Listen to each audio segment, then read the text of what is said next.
ఢిల్లీలో బీజేపీ విజయోత్సవ ర్యాలీ జరగనుంది. కాషాయ కార్యకర్తలు భారీగా పార్టీ కార్యాలయానికి చేరుకున్నారు. బీజేపీ ఆఫీస్ వద్ద పండగ వాతావరణం నెలకొంది.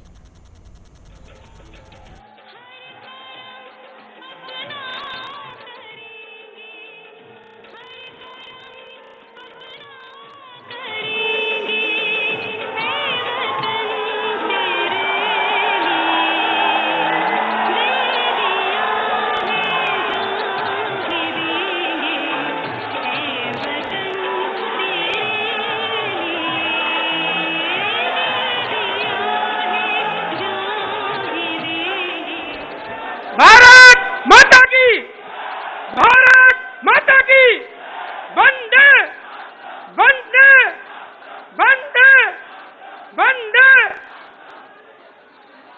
मेरा फिर निवेदन है, जो कार्यकर्ता बंधु मंच के दाहिने तरफ खड़े हैं, यहाँ पर रास्ता है, कृपया। దీనికి సంబంధించి మరిన్ని అప్డేట్స్ అందించడానికి మా ప్రతినిధి శిరీష్ ఫోన్ లైన్లో సిద్ధంగా ఉన్నారు. శిరీష్, చెప్పండి అప్డేట్స్.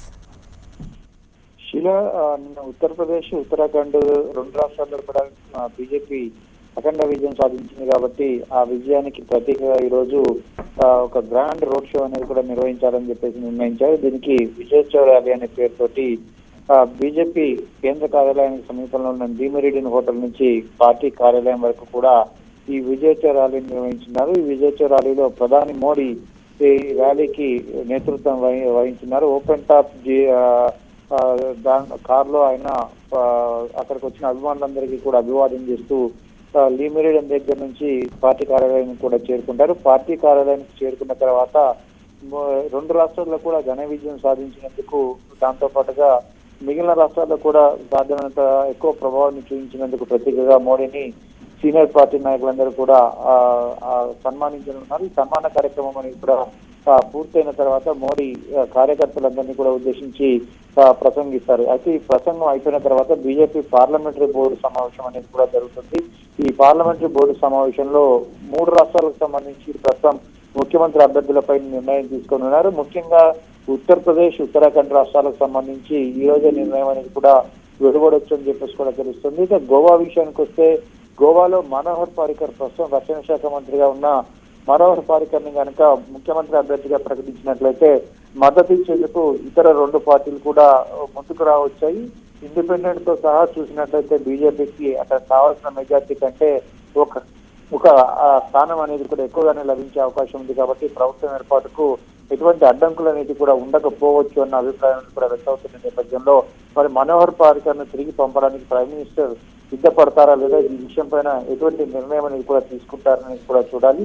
ఇక ఉత్తరప్రదేశ్ సీఎం అభ్యర్థిత్వం విషయానికి వస్తే ముఖ్యంగా నలుగురు పేర్లన్నిటి కూడా తెరపైకి వస్తున్నాయి. ఉత్తరప్రదేశ్ బీజేపీ రాష్ట్ర అధ్యక్షుడిగా పనిచేసిన మౌర్యతో పాటుగా ప్రస్తుతం టెలికమ్యూనికేషన్ శాఖ మంత్రిగా పనిచేసిన మనోజ్ సిన్హా పేరు, అదేవిధంగా హోంమంత్రి రాజ్నాథ్ సింగ్ పేరు అనేది కూడా ఈ పార్లమెంటరీ బోర్డు సమావేశంలో చర్చకొచ్చే అవకాశం ఉంది. దీంతో పాటుగా యోగి ఆదిత్యనాథ్ పేరును కూడా బీజేపీ పరిశీలించనుంది. అయితే వీళ్ళల్లో ఎవరికి పార్టీ మొగ్గు చూపుతుందనేది కూడా చూడాల్సింది. గతంలో చూసినట్లయితే ఆయా రాష్ట్రాలకు సంబంధించిన పార్టీ అధ్యక్షులుగా ఉండి రాష్ట్రాల్లో కీలక పాత్ర పోషించిన వాళ్ళకే సీఎం అభ్యర్థిత్వాన్ని కట్టబెట్టడం కూడా జరిగింది. అయితే కేశవ ప్రసాద్ మౌర్యనే టాప్ లిస్ట్ లో ఉన్నప్పటికీ కూడా పలువురు పేర్లు అనేవి కూడా తెరపైకి వస్తున్నాయి. ప్రస్తుతం టూరిజం శాఖ మంత్రిగా పనిచేస్తున్న మహేష్ శర్మ పేరును కూడా ఈ పార్లమెంటరీ బోర్డు సమావేశంలో పరిశీలించే అవకాశం కూడా కనపడుతుంది. ముఖ్యంగా ఉత్తరప్రదేశ్ ముఖ్యమంత్రి అభ్యర్థిత్వం ఎంపిక అనేది కూడా బీజేపీకి ఇప్పుడు కత్తి మీద సాములాగా మారింది. ఏదేమైనప్పుడు కూడా అమిత్ షా, మోడీ వీళ్ళిద్దరూ కూడా ఏది డిసైడ్ చేస్తే, ఎవరి పేరు డిసైడ్ చేస్తే వాళ్ళని పార్లమెంటరీ బోర్డు సమావేశంలో ఏకగ్రీవంగా ఆమోదించే అవకాశాలు కూడా కనపడుతున్నాయి. ఉత్తరాఖండ్ కు సంబంధించి కూడా నిర్ణయం అనేది కూడా తీసుకోవచ్చు. Sheela, right, thank you Sirish.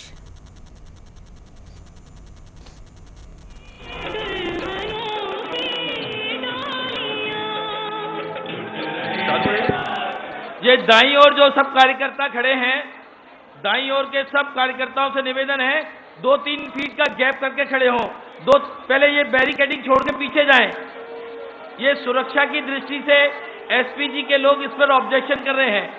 आपसे निवेदन है, इस बैरिकेडिंग को टच मत करिए, 3 फीट का गैप बना के रखिए।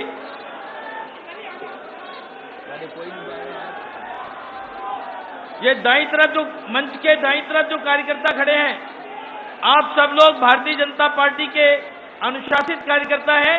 आपसे निवेदन है, अभी 3 फीट का गैप बनाएं। आप बैरिकेड से दूर जाइए।